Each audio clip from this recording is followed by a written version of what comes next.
नमः। श्री सरस्वती नमः। श्री गुरुभ्यो नमः। जगद्गुरु नरेंद्राचार्य महाराज की जय। सद्गुरु काड सिद्धेश्वर महाराज की जय। संत शिरोमणि गजानन महाराज की जय। आद्य जगद्गुरु रामानंदाचार्य महाराज की जय। सियावल्लभ रामचंद्र की जय। गुरुर्ब्रह्मा गुरुर्विष्णू गुरुर्देवो महेश्वरा गुरुर्साक्षात् परब्रह्म तस्मै श्री गुरवे नमः। सार्थ श्रीमद्दासबोध दशक 9वा समास पहिला आशंका नाम। श्रीराम निराकार म्हणजे काय, निराधार म्हणजे काय, निर्विकल्प म्हणजे काय, मज निरोपावे। निराकार म्हणजे आकार नाही, निराधार म्हणजे आधार नाही, निर्विकल्प म्हणजे कल्पना नाही परब्रह्मासी। निरामय म्हणजे काय, निराभास म्हणजे काय, निरावेव म्हणजे काय, मज निरोपावे। निरामय म्हणजे जळमये नाही, निराभास म्हणजे भासची नाही, निरावेव म्हणजे अवेव नाही परब्रह्मासी। निप्रपंच म्हणजे काय, निकळंक म्हणजे काय, निरोपाधी म्हणजे काय, मज निरोपावे। निप्रपंच म्हणजे प्रपंच नाही, निकळंक म्हणजे कळंक नाही, निरोपाधी म्हणजे उपाधी नाही परब्रह्मासी। निरोपम्य म्हणजे काय, निरालंब म्हणजे काय, निरापेक्षा म्हणजे काय, मज निरोपावे। पुंडलीक वरदे हरी विठ्ठल। श्री ज्ञानदेव तुकाराम पंढरीनाथ महाराज की जय। जगद्गुरु नरेंद्राचार्य महाराज की जय। जगद्गुरु नरेंद्राचार्यजी महाराज यांच्या दिव्यचरण कमलाला वंदन करून उपस्थित भाविक भक्तगण, गुरुबंधू गुरुभगिनी या सर्वांना श्री गुरुदेव। भाविको, मागील समासामध्ये शून्यत्व निरूपण हे आपण ऐकलेलं आहे। दशक 9वा समास पहिला यामध्ये समर्थ रामदास स्वामींनी आशंका नाम हा विषय घेतलेला आहे। आणि दासबोधामध्ये गुरु शिष्याचा संवाद प्रत्यक्षपणे गुरूंना शिष्य प्रश्न विचारतोय आणि शिष्याचं आध्यात्मिक शंकांचं निरसन गुरु करतायत, असा संपूर्णपणे या समासामध्ये समर्थ रामदास स्वामींनी उल्लेख केलेला आहे। तत्पूर्वी या समासापूर्वी याची पार्श्वभूमी पाहणं गरजेचं आहे। आणि या पार्श्वभूमीमध्ये समर्थ रामदास स्वामी असं वर्णन करतात की माणसाचा स्वभाव आहे तो मुळातच ज्ञानी आहे आणि माणसाला अज्ञानामध्ये चैनच पडत नाही। तो आपल्यामध्ये असलेला अज्ञान दूर करण्याचा सतत प्रयत्न करत असतो। आणि मग हे अज्ञान आपल्यातलं दूर करण्याचा प्रयत्न करत असताना समर्थ रामदास स्वामी सांगतात थोडीशी त्याची गडबड होते। ती गडबड कोणती, तर समर्थ रामदास स्वामींचं म्हणणं असं आहे की ते अज्ञान दूर करण्यासाठी प्रयत्न करत असताना विश्वात ज्या दृश्य वस्तू आहेत की ज्या नजरेने दिसतात, त्या जाणवतात, त्या सगळ्या दृश्य वस्तू सत्य मानून त्या दृष्टीनं तो अज्ञान दूर करण्याचा प्रयत्न करत असतो। आणि हे अज्ञान दूर करण्याच्या प्रयत्नामध्ये तो भरपूर त्याच्या पद्धतीनं प्रयत्न करत असतो, का तर त्याला चैनच पडत नाही अज्ञान दूर केल्याशिवाय। आणि मग ते दूर करण्याचा प्रयत्न करत असताना त्याला जे हवं असणार आहे ते समाधान मिळत नाही आणि ते समाधान न मिळाल्यामुळे तो अशांत राहतो आणि तो अशांत राहतो आणि ही अशांत वृत्ती समर्थांच्या लक्षात आल्यानंतर समर्थ रामदास स्वामींनी सांगितलं आहे की दृश्य विश्वाला सत्य मानण्यामुळं त्याच्यामध्ये ते अज्ञान निर्माण झालेलं आहे. हे अज्ञान जर जायचं असलं तर खरं ज्ञान आहे हे सूक्ष्मात आहे, खरं ज्ञान आहे ते अदृश्यामध्ये आहे. असं सांगितल्यानंतर ते अदृश्यामधलं ज्ञान जर तुम्हाला कळायचं असेल तर या दासबोधामध्ये समर्थ रामदास स्वामी सांगतात की हे अज्ञान आहे सूक्ष्म आहे. ते सूक्ष्म रूपात जर तुम्ही बघितलं किंवा त्याचा अभ्यास केलात, सद्गुरूंच्या सानिध्यात जाऊन तर ते जाणलं तर निश्चित स्वरूपानं ते तुम्हाला त्याचं ज्ञान होईल. आणि एकदा त्याचं ज्ञान झालं की मग तुमच्या लक्षात येईल की खरोखर जे समाधान आहे ते ह्या पूर्ण म्हणजे ज्ञानात आहे. अज्ञानातच आपण आजपर्यंत वावरत होतो. आणि ह्याचं वर्णन करताना समर्थ रामदास स्वामींनी पुढं असं सांगितलेलं आहे की हे अज्ञानामध्ये ज्ञानामध्ये ना अज्ञानामध्ये एक समान गोष्ट आहे आणि समान गोष्ट कोणती तर ती म्हणजे जाणीव. भाविक आपण पारमार्थिक जीवनाचा अभ्यास केला तरी समर्थ रामदास स्वामी जाणीवेचं अतिशय महत्त्व सांगतात की ज्ञानामध्ये ना अज्ञानामध्ये जाणीव समान आहे. पण आपण प्रापंचिक माणसं आहोत. आत्ताच जगद्गुरू श्रींनी सांगितलं की प्रपंच करूनच परमार्थ करायचा आहे. म्हणजे प्रपंचन करत असताना प्रपंचामध्ये सुद्धा आपण बघतो की कधीतरी कुणाचा तरी उपकार आपल्यावर होतो, कधीतरी कुणाचं आपल्याला सहकार्य होतं, कधीतरी आपल्याला कुणाच्या माध्यमातून मदत मिळते. आणि या मदतीची त्या माणसानं जर जाणीव ठेवली नाही तर निश्चित स्वरूपानं ज्यानं जाणीव ठेवली नाही त्याचं दुःख आपण प्रापंचिक माणसं असल्यामुळं होतं. समर्थ रामदास स्वामीसुद्धा हेच सांगतात की या परमार्थामध्ये सुद्धा ज्ञानामध्ये असो त्या अगोदर अज्ञानामध्ये असतो जाणीव ही गोष्ट समान आहे. आणि म्हणून या जाणीवेशी अनन्य झालात की निश्चित स्वरूपानं तुम्ही आत्मसाक्षात्काराकडे जाऊ शकता. आणि आत्मसाक्षात्कार झाल्यानंतर ब्रह्मज्ञान होणं खूपसं अवघड नाही. पण तिथं थोडीशी शंका उपस्थित होती, अशी होती की ज्या वेळेला तुम्ही जाणीवेशी अनन्य व्हायला जाता त्यावेळेला बरोबर तिथं वासनेचा उगम होतो किंवा वासना तिथं अडथळा निर्माण करते. आणि ही वासना ज्या वेळेला तुम्हाला अडथळा निर्माण करते त्यावेळेला तुम्ही आत्मज्ञानाकडे जाऊ शकत नाही. आणि मग ज्यावेळेला तुम्ही आत्मज्ञानाकडे जात नाही त्यावेळेला ब्रह्मज्ञान होणं थोडंसं अवघड पडतं. मग या आत्मज्ञानाकडे जाताना वासना तुम्हाला संकुचित बनवते. किती संकुचित बनवतात तर तुमच्या देहाशी ती संबंधित असणारी वासना असल्यामुळं देहा इतकी तुम्हाला ती आकुंचन किंवा देहा इतकी ती तुम्हाला कमी किंवा देहा इतकीच ती तुम्हाला वासना कमी बनवते. आणि ही वासना बनवल्यानंतर मग आपण परमार्थाच्या पुढं जे जाणार आहे आत्मज्ञान किंवा ब्रह्मज्ञान व्हायचं आहे त्याच्यामध्ये अडचण येते. भाविको, ज्या ज्या वेळेला दासबोधाचं निरूपण करतो त्या वेळेला प्रत्येक वेळेला कुठलाही विषय असू द्यात की त्यावेळेला निश्चित स्वरूपाने एक जाणवतं की समर्थ रामदास स्वामींनी त्या काळात जे अध्यात्म सांगितलं आजच्या कलियुगात अध्यात्म सांगणं गरजेचं आहे. त्यासाठी जगद्गुरू श्रींनी अवतार घेतला आणि आपल्या जडमुडांचा उद्धार करण्यासाठी अध्यात्माबरोबर ग्रंथसंपदा पण निर्माण केली. या ग्रंथसंपदेमध्ये जगद्गुरू श्रींनी स्वधर्मदीप भजनमालामध्ये अतिशय सुंदर असा हरिपाठ लिहिला. आणि त्या हरिपाठामध्ये जगद्गुरू श्रींनी खरोखर ही वासना किती आपल्या अध्यात्मात अडथळा ठरू शकते अतिशय सुंदर वर्णन केलेलं आहे. बोळाला कोडामिवानं राहतो कैशा रीती त्याची आत्ता गणती मी सांगतो मी. आळस चहाडी आरवाच्य बोलणे शिष्टाचार अंगी नसेल की पराधीन धन आपले म्हणेन भित्रा आणि उन्मत्त असून पापी अज्ञानाने अविश्वासी असेल हिंसक कपटी खट्याळा असे नाटकी विद्याहीन वैभवहीन शांतीहीन विवेकहीन आणि संशयितो. तर भाविको संशयितो इथंपर्यंतच थांबूया. त्या हरिपाठामध्ये अनेक कुलक्षणं जगद्गुरू श्रींनी वर्णन केलेले आहेत. ही सगळी कुलक्षणं तुम्ही त्यागू शकता. पण कधी त्यागुणी लक्षणे संत संघ धरला की ती दुर्लक्षण आहेत कुलक्षण आहेत ती तुम्ही त्यागलीत की संत संघ धरला की ती 100% आपण त्यागू शकतो. यामध्ये समर्थ रामदास स्वामी सांगतात की आशंका ज्या तुम्हाला सांगायच्या आहेत आशंका नाम हे जे निरूपण आहे ह्या निरूपणामध्ये ह्या तुम्हाला आत्मज्ञानाकडे जाण्यासाठी ह्या ज्या वासना आहेत या वासना आशंका म्हणजे काय ते कळलं का तुम्हाला? आशंका की साधकाला मनामध्ये वेगळ्या प्रकारच्या शंका निर्माण झालेल्या आहेत. का निर्माण झाले आहेत तर तो वासनेच्या आहारी गेलेला आहे. त्याने एक सुंदर विषय मांडला आहे तिथे जाणीव. कुठलाही माणूस हा अज्ञानात राहू इच्छित नाही आणि त्यामुळे त्याची लालसा असते त्याची अपेक्षा असते की मला ज्ञान मिळावं मला ज्ञान मिळावं. ते सांगताना त्यांनी फार सुंदर सांगितलं की आपल्याकडे बघा आपल्याला ज्या सुविधा असतील त्या सुविधांचा उपयोग करतो आणि आपण कुठलीही गोष्ट मिळवतो.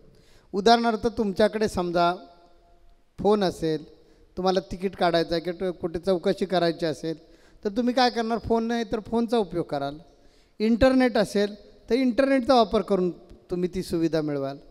तिकीट कदाचित बुकिंग करून तुम्ही तिकीट मिळवाल. तसं माणसाकडे ज्या सुविधा आहेत, कोणत्या सुविधा आहेत तर अज्ञान त्याच्याजवळ आहे. आणि या अज्ञानपणामुळे तो काय करतो, त्याला जे दृश्य विश्व दिसतं त्या दृश्य विश्वावर तो अनुमान काढतो. आणि त्यामुळे मग त्याच्या मनामध्ये आशंका ज्या म्हणतात म्हणजे शंका निर्माण होतात. आता त्या काय शंका निर्माण होतात त्या संदर्भामध्ये ते आपल्याला आता मार्गदर्शन करतील, ते आपण ऐकूया शांतपणे. श्री गुरुदेव माऊली. म्हणजे आशंका निर्माण होत असताना समर्थ रामदास स्वामी सांगतात की ज्ञानाच्या जाणीवेवर माझा पूर्ण विश्वास आहे. आणि ज्या वेळेला ज्ञानाची जाणीव तुम्ही वृद्धिंगत कराल त्यावेळी निश्चित स्वरूपानं तुम्हाला आत्मज्ञान होणं खूपसं अवघड नाही. आणि मग वृद्धिंगत करत असताना आम्ही काय केलं पाहिजे असं पुन्हा शिष्य असं विचारतो.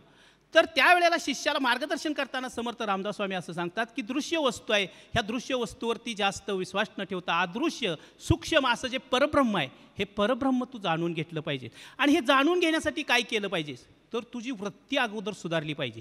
मग ही वृत्ती सुधारायसाठी काय केलं पाहिजे तेच जगद्गुरुश्रींनी आत्ता सांगितलं की आपल्या मनातल्या ज्या वासना आहेत ह्या वासना छीन झाल्या पाहिजेत. आणि ह्या वासना छीन करण्यासाठी संत संघाची कास धरली पाहिजे. आमच्या मनात शंका कोणत्या निर्माण झालेत, परब्रह्माबद्दलच्या शंका निर्माण झाल्या. दासबोधचा गाभा असा आहे त्या समाजाचा की आमच्या मनामध्ये शंका निर्माण झालेत की परमेश्वर हा निरवयव आहे का, तो निराधार आहे का, तो निराभिमानी आहे का, तो अव्यक्त आहे का. कारण आपण भगवान कृष्णाला सगुण रूपामध्ये पाहिलं, त्याचं शरीर पाहतो, म्हणजे असा देव आहे का. मागच्या समासामध्ये मागच्या आठवड्यामध्ये आपण पाहिलं होतं की प्रत्येक संताला किंवा प्रत्येक ऋषीमुनींनी काय केलं, आपापल्या पद्धतीनं अनुमान काढलं मोक्ष मिळवण्याचं. काही जणांनी सांगितलं तुम्ही संसाराचा त्याग करा, काहींनी सांगितलं तुम्हाला अरे प्रपंच सोडता येणार नाही, जर प्रपंच सोडलं तर फार अडचण निर्माण होऊन जाईल. काही जणांनी सांगितलं अरे प्रपंचातच राहा आणि प्रपंच करता करता मोक्ष मिळवा. काही संतांनी सांगितलं अरे काही हे नको करायला, फक्त दानधर्म करा आणि पुण्य वाढवा. प्रत्येकाची वेगळी मतं होती आणि म्हणून आपण संभ्रमित झालो होतो. आणि त्यासाठी तुकडोजी महाराजांचा मी एक अभंग मागच्या आठवड्यामध्ये म्हणून दाखवला होता, सांगा मी काय करू, भक्ती करू की पोट भरू. आणि ती संभ्रमित अवस्था, मोहित झालेली आपली अवस्था, भ्रमित झालेली आपली अवस्था मुडीत काढली होती की आपण दृढ निश्चय करायचा की आपण संसारिक जीव आहोत. तेव्हा संसाराचा अर्धवट जर त्याग केला तरी आपल्याला मुक्ती मिळणार नाही. कारण संसारामध्ये जी जी जबाबदारी परमेश्वराने टाकलेली आहे, आपण मुनीम आहोत ना, मग आपली जबाबदारी काय, देवानं जे दिले आपल्याकडे ते नीट सांभाळायचं. म्हणून संसारामध्ये बायको दिलेली आहे तिचा नीट सांभाळ करा, मुलं दिलेले आहेत त्यांच्यावर नीट लक्ष ठेवा, त्यांच्यावर प्रेम करा, त्यांचं करिअर घडू दे. हे घडवणं पिता यांना त्यांनी तुमचं काम आहे, आई यांना त्यांनी तुमचं काम आहे. ते करत असताना प्रवृत्त मनानं जगू नका. म्हणजे एक घर झालं की आणखीन दुसरा फ्लॅट घेतला पाहिजे, तो घेऊन झाला, तो आता मुंबईला घेतला तर गोव्याला पण पाहिजे, गोव्याचा घेऊन झाला की नाही आता पुण्याला पण पाहिजे, पुन्हा नॅनो सिटी होते, अमुक सिटी होते, अमुक होतं तमुक होते, म्हणजे मेट्रो सिटी होते, नॅनो सिटी नाही मेट्रो सिटी होते, मग पुण्याला पण पाहिजे. और नागपूरला आता तर उपराजधानी झाले, नागपूरला पाहिजे. नागपूर झालं की दिल्लीमध्ये आम्हाला स्वतःचं घर असलं पाहिजे. ही झाली प्रवृत्ती. तुम्ही संसारात राहा आणि निवृत्त मनानं जगा. जे आहे त्यामध्ये समाधानाचा राहण्याचा प्रयत्न करा.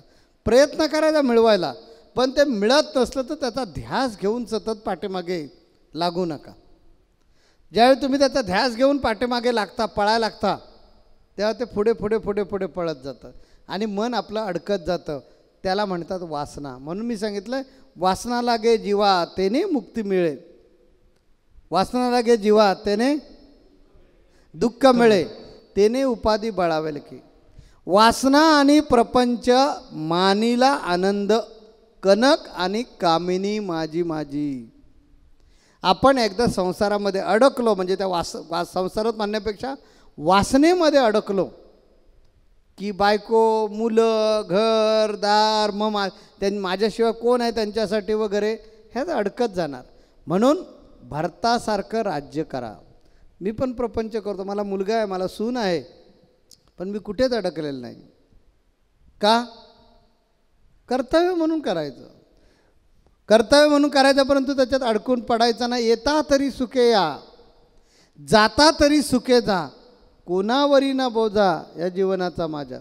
काळ कधी लक्षात घ्या मित्रांनो, काळ कधीच थांबत नाही, वेळ आपल्यासाठी कधीच थांबणार नाही. त्यामुळे वेळेला वेळ आलेली आहे ती साजरी करणं, मोकळं व्हा, त्यात अडकून पडू नका. याचं नाव आहे निवृत्ती. आता ही निवृत्ती आपल्या मनामध्ये येण्यासाठी आपल्यातल्या शंका बाजूला झाल्या पाहिजेत. आणि मग आता साधक त्या शंकेच्या उंबरट्यावर म्हणजे आशंका मनामध्ये निर्माण होतात की असंच का आणि तसंच का, परमेश्वर तर आहे तर निर्गुण आहे का सगुण आहे. त्यासाठी संतांना सांगावं लागलं, तुझं सगुण म्हणो की निर्गुण रे, सगुण निर्गुण एक गोविंद रे. की तू सगुण आज नाही तर निर्गुण आज, आम्हाला एवढंच ठाऊक आहे, तू गोविंद आहेस, तू मुरारी आहेस, तू केशव आहेस, तू मोहन आहेस, तू माधव आहेस, तू आणि तूच सर्वस्व आहेस. तेव्हा आपल्या मनामध्ये पण संभ्रम निर्माण होतो, शंकर मोठे का विठ्ठल मोठे, कुठला देव मोठा, राम मोठा की कृष्ण मोठा. तसं समर्थ रामदास स्वामी म्हणतात, साधकांमध्ये मग अशी अवस्था आली एकदा आणि मन निवृत्तीकडे वळू लागलं की त्याच्या मनामध्ये शंकांचं आशंकांचं काहूर निर्माण होतं की देव निराधार आहे का, तो निराधार, त्याला आधार नाही का, तो निरवयव आहे का, तो निर्गुण आहे का, तो निर्विकल्प आहे का. अशा मनामध्ये बऱ्याच शंकांचं काहूर माजू लागतं आणि मग तो साधक आणखीन आणखीन आणखीन गोंधळात पडतो. म्हणून त्याला सगळ्यात सोपी गोष्ट काय,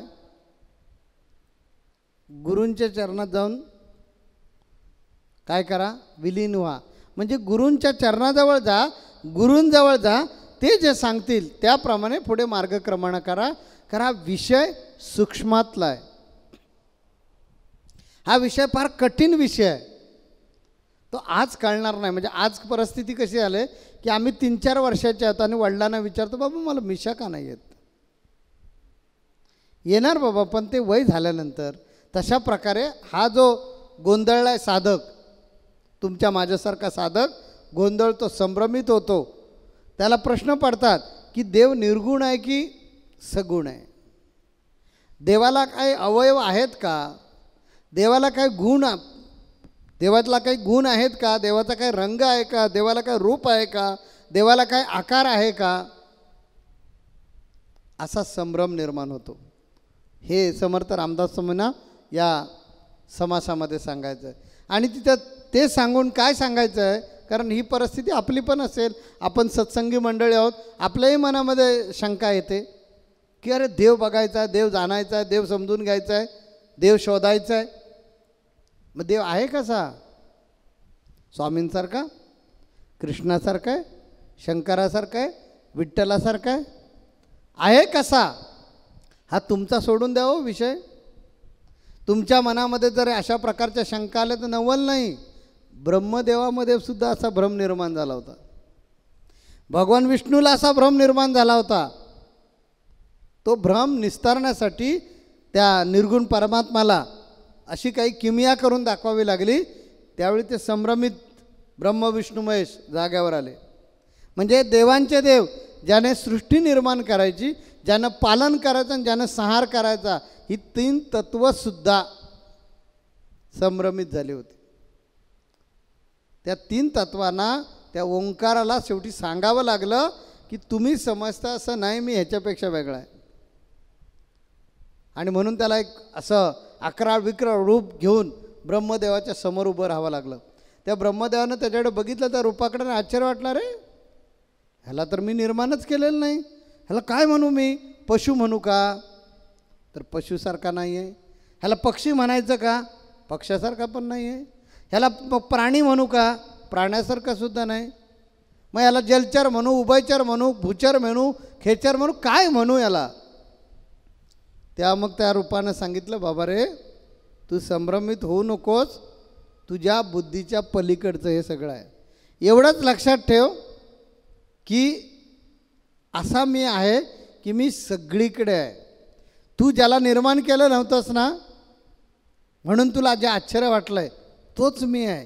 कारण तू मला निर्माण करू शकत नाही, तू मला कल्पनेमध्ये साठवू शकत नाही, तू माझ्याबद्दलची कल्पना करू शकत नाही। कारण कल्पनासुद्धा ही माझीच चेतना आहे, कल्पनासुद्धा माझीच प्रेरणा आहे। ब्रह्मदेव विस्मयित झाल्यानंतर त्यांनी विष्णूंना बोलवून घेतलं आणि शंकराला बोलवलं।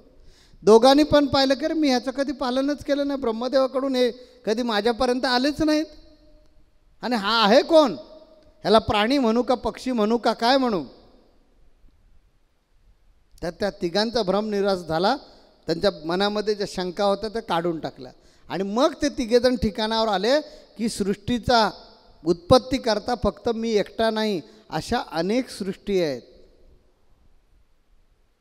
या सृष्टीचं पालन करणारा मी कोणी एकटा नाही, किंवा संहार करणारा मी एकटा नाही। ही एक या आकाशगंगेतली पृथ्वी आहे, आणि या पृथ्वीवर निर्माण होणारे जीव प्राणी ह्यांना मी ब्रह्मदेव म्हणून सांभाळतो। अशा अनेक स्वर्ग आहेत, अनेक पाताळ आहेत, अनेक सागर आहेत, अनंत कोटी ब्रह्मांड आहेत। त्यातल्या एक ब्रह्मांडातला मी ब्रह्म आहे, त्यातल्या एक ब्रह्मांडातला मी विष्णू आहे, त्यातल्या एक ब्रह्मांडातला मी शिव आहे। अशी असंख्य ब्रह्मांड निर्माण करणारा कोणीतरी वेगळाच आहे। तो केवढा आहे सांगता नाही येणार। जन्मांधासारखी परिस्थिती आहे। एक जन्मांधाच्या समोर जर हत्ती उभा केलात, त्यानं आयुष्यामध्ये कधी हत्तीच पाहिलेलं नाही, आणि त्याला जर हत्ती दाखवलात तर हत्तीच्या पायाला त्याचा हात लागला तर तो वर्णन काय करेल? तो असंच वर्णन करणार ना, हत्ती मुसळासारखा आहे म्हणून। मुसळ आणि हत्तीमध्ये फरक आहे ना। एखाद्याचा हात त्या हत्तीच्या शेपटाला लागला तर तो काय म्हणेल? हत्ती केरसुनीसारखा आहे। खरंच हत्ती केरसुनीसारखा आहे?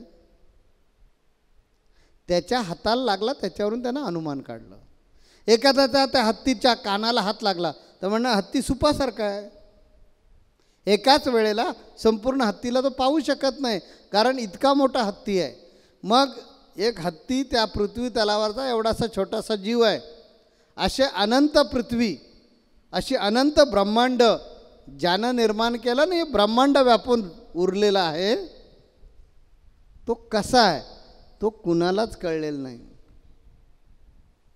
आणि म्हणून आम्ही आमच्या एका अभंगात सांगितलं आहे, कळला नाही, कळला नाही, कळला नाही देव, आम्हा कळला नाही देव।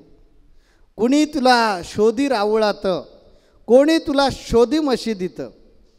कोण चर्चमध्ये शोधतो, कोण अगेरीत शोधतो त्याला, कोण मंदिरामध्ये शोधतो, तर कोण मशिदीमध्ये शोधतो, कोण त्याला अल्ला म्हणतो, तर कोण त्याला येशू म्हणतो, तर कोण त्याला विठ्ठल म्हणतो, कोण त्याला बुद्ध म्हणतो, कोणी त्याला सगुण रूपामध्ये बघतो, तर कोणी निर्गुण रूपामध्ये बघतो। मी त्याच्यातच सांगितलं आहे, सगुण निर्गुण तोच आहे।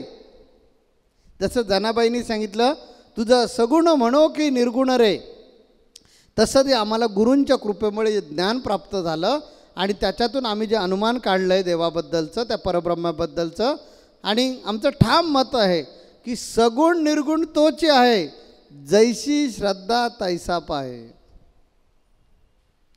जशी तुमची श्रद्धा आहे तसा तो तुम्हाला दिसणार आहे। याचा अर्थ तो तसा आहे का? माझी श्रद्धा गजानन महाराजांवर आहे, मला गजानन महाराजां व्यतिरिक्त कुठलाही परब्रह्म वाटत नाही, मग गजानन महाराज म्हणजे माझं परब्रह्म आहे। याचा अर्थ गजानन महाराज म्हणजे परब्रह्म आहे का? तुमच्या दृष्टीने नाही आहे। म्हणून हा श्रद्धेचा प्रश्न आहे। तेव्हा आपण श्रद्धा जी आहे ती जरूर ठेवूया, पण ती अंध होणार नाही ह्याची काळजी घेतली पाहिजे। ती आंधळी होता कामा नये, ती अंधश्रद्धाळू आपण होता कामा नये, अंधश्रद्धांमध्ये आपण अडकता कामा नये। एवढं लक्षात जरी ह्या समासामधून ठेवलं, दासबोधाच्या समर्थ स्वामींचा उपदेश एवढाच जरी लक्षात ठेवला की या चराचरामध्ये भगवंत नावाची, देव नावाची, ईश्वर नावाची, परमात्मा नावाची कोणीतरी एक शक्ती आहे, जिचा रंग कसा सांगता येणार नाही, कारण ते इतक्या रंगाचं मिश्रण आहे। त्यामुळे कुठलं सांगू? रंग फक्त 7च आहेत, मूळ रंग 7च आहेत ना। ताना पिनी पाजा, क्या जाताना पाणी पी, म्हणजे काय कळलं का? तांबडा, निळा, पिवळा, जांभळा, हिरवा, याच्या व्यतिरिक्त रंग नाहीत. परमेश्वर असं एक रसायन आहे की अनेक रंगाचं ते रसायन आहे. त्यामुळे काय म्हणू त्याला? तो तांबडा आहे म्हणू, तो पिवळा आहे म्हणू, म्हणून नेतीनं सांगितलं आहे की त्याचं वर्णन करता येणार नाही. त्याचा रंग, त्याला जरूर रंग आहे, विचारू नकोस कसा रंग आहे तो, कारण आमच्या शब्दकोशात त्या रंगाला नावच नाही आहे. त्याचा आकार विचारूच नकोस. अरे पृथ्वी तू संपूर्ण बघू शकत नाही. जर तू संपूर्ण पृथ्वी बघितलीस तर तुला ती कशी दिसते, त्याचा आकार कसा सांगता येईल तुला? पृथ्वी खरंच गोल आहे? असे उंच उंच फणस असतो ना कोकणामध्ये, त्याला कसे टोकं वरते, तशी खरी म्हणजे वरून पृथ्वी दिसते, म्हणजे पृथ्वी आहे खरी, ती एक पृथ्वी आहे. असे असंख्य ग्रह या मंडलात आहेत आणि असे असंख्य मंडलं या ब्रह्मांडात आहेत. काय सांगू? ज्यानं हे निर्माण केलं तो सगळीकडे आहे, अणुरेणूत आहे. कसं सांगू त्याचं वर्णन ते सांगा. म्हणून त्याला मी निर्गुण म्हणू का सगुण म्हणू? कारण तो संपूर्ण चराचरात आहे, सगळ्यांमध्ये आहे, तो तुमच्यामध्ये पण आहे. म्हणून तुम्ही माझं प्रवचन संत संघात ऐकताय. तो माझ्यात आहे म्हणून मी तुम्हाला प्रवचन देऊ शकतो. त्याचा रंग कसा, त्याचा रूप कसा, त्याचा आकार कसा, तो त्याची शक्ती केवढी आहे, तो किती व्याप्त आहे, विचारूच नका. एका फक्त वाक्यातच तुम्हाला सांगतो, जे माझ्या अभंगातलं शेवटचं कडवं आहे. कळाला नाही, कळाला नाही, कळाला नाही देव, आम्हा कळला नाही देव. ह्याच्यात मी सांगितलं आहे अणुरेणूत देव आहे, नरेंद्र म्हणे शोधून पाहे. आणि अशा प्रकारे आपल्या मनातल्या शंका आता काढून टाका. परमेश्वर या चराचरात एकच आहे. तो अनेक रूपं घेऊन नटलेला आहे. त्याला कोण राम म्हणतं, कोण त्याला कृष्ण म्हणतं, कोण त्याला देवी म्हणतं, कोण त्याला गणपती म्हणतं. वेगळ्या रूपामध्ये तुम्ही जशी श्रद्धा ठेवाल तसा तो तुम्हाला त्या रूपामधून प्रकट होऊन दर्शन देतो. त्या मनातलं संभ्रम काढा आणि जगामध्ये जो आहे संपूर्ण चराचरात आहे, जो अणुरेणूत आहे, तो तुमच्यात आहे. तो तुम्हाला समजण्यासाठी गुरुना शरण जा आणि गुरूंच्या कृपा आशीर्वादानं त्याला तुम्ही पहा. ही समर्थ रामदास स्वामींची अपेक्षा आहे आणि म्हणून त्याने हा समास लिहिलेला आहे. या ठिकाणी आपण थांबूया, आपला वेळ संपलेला आहे. जगद्गुरु नरेंद्राचार्य महाराज की जय. सद्गुरु सिद्धेश्वर महाराज की जय. संत शिरोमणी गजानन महाराज की जय. आद्य जगद्गुरु रामानंदाचार्य महाराज की जय. सियावल्लभ रामचंद्र की